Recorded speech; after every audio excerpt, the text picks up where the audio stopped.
What does Apple, Microsoft, Tencent, and Amazon have in common? They make billions of dollars every year through video games.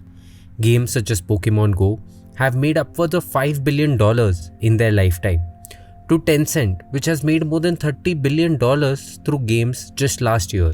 In 2021, worldwide, gaming industry reported a record revenue of $195 billion.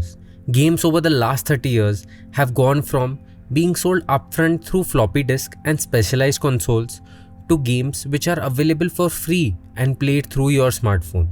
This is the business of games. We can trace back the start of the modern video game industry to Doom. In early 1990s, where all games were available through stores on a CD and more often than not, you needed some specialized hardware to actually enjoy them, publishers had all the power because they controlled the supply. Things started to change in the early 2000s. With the launch of Half-Life and birth of platform-based models. Earlier, where publishers like Activision, EA dictated what games were released because they owned distribution, advent of internet transformed it and the power shifted to companies, which had the most consumers on their platform, such as Valve, Epic, and Microsoft.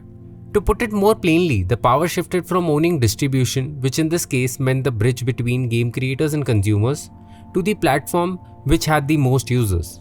As you can see by this graph, which compares the magnitude of difference in revenue earned by the top 5 platforms versus the top 5 publishers, clearly showing the change dynamics. There are basically 3 parts into how a platform is created. Either you leverage your existing user base and use it to serve games. Tencent is a perfect example of that, where it used its social media platform WeChat and built a game layer on top of that to create a platform. Or create great games on your own and then slowly make it a platform. Valve with Half-Life, Epic with Fortnite, League of Legends all have been platforms which started off as a game.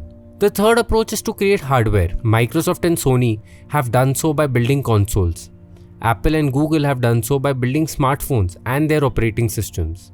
Out of the 5 largest gaming companies by revenue, all of them are platforms. 7 out of 10 largest companies are also platforms. The story of video game industry is also about constant disruption.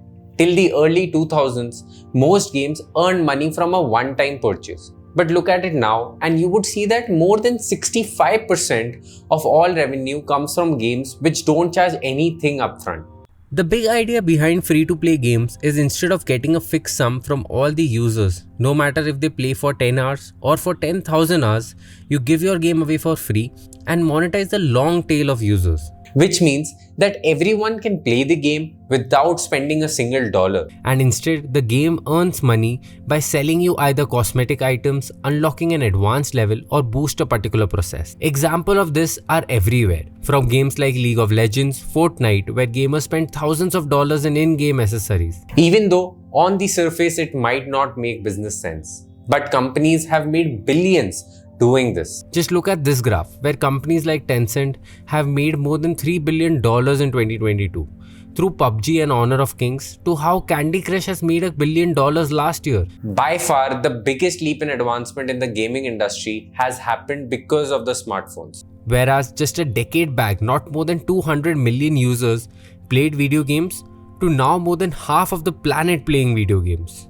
Of the overall $190 billion of revenue that games have earned in 2021, roughly 60% of it has come through games played on smartphones. Mobile also reinforced the free-to-play model because obviously when 2000 games are being launched every week, it's impossible to get someone to pay for anything upfront. And smartphones have also led to the creation of ad-supported gaming models. With smartphones, game moved from being only hardcore strategy or battle games to a spectrum of games created for every persona. The creation of hyper-casual games as a category is a great example, where games like Candy Crush have earned more than $1 billion last year, to games like Angry Birds making more than $40 billion over their lifetime. Video games truly represent a globalized world, where the biggest market for games is China, contributing to more than 35% of all the revenue made by video games, followed up by America, which contributes to 20% of the revenue. Where the video games have come a long way in the last 20 years, from being a niche to being one of the fastest growing industry in the world.